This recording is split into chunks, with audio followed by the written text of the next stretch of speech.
మీరు ఎప్పుడైనా క్రికెట్లో ఆస్ట్రేలియన్ ప్లేయర్స్ తోటి ఆస్ట్రేలియన్ ప్లేయర్స్తో గొడవ పడడం చూసారా?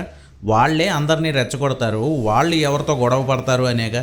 నిన్న ఈ అరుదైన ఘటన జరిగింది. సన్ రైజర్స్ హైదరాబాద్కి ఆడుతున్న ఆస్ట్రేలియన్ ఆటగాడు ట్రావిస్ హెడ్కి, పంజాబ్కి ఆడుతున్న మరో ఇద్దరు ఆస్ట్రేలియన్ ఆటగాళ్ళైన మ్యాక్స్వెల్, స్టాయినిస్కి గొడవ జరిగింది.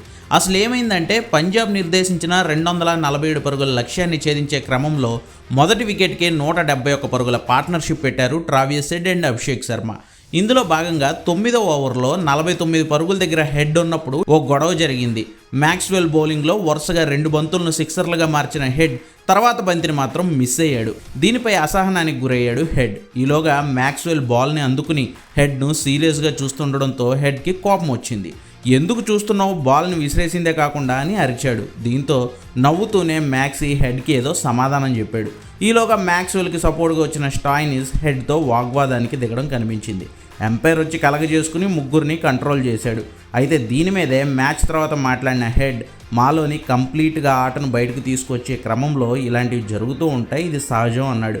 పైగా మేము ముగ్గురం ఒకరికొకళ్ళం బాగా కావాల్సిన వాళ్ళం, అందుకే వాదనను ఇంకా పెద్దది చేయకూడదని చెప్పి వదిలేశా, దాన్ని అంత సీరియస్గా తీసుకోవాల్సిన అవసరం లేదని చెప్పాడు హెడ్. మొత్తంగా సన్ రైజర్స్ కోసం తోటి ఆస్ట్రేలియా ఆటగాళ్లతోనే గొడవకు దిగి హెడ్ తన లాయల్టీని మరింతగా పెంచుకుంటే, ఇలా క్రికెట్ మ్యాచ్లో ఆస్ట్రేలియా క్రికెటర్లే ఒకరితో ఒకళ్ళు గొడవ పడడంతో ఈ వీడియో వైరల్గా మారిపోయింది.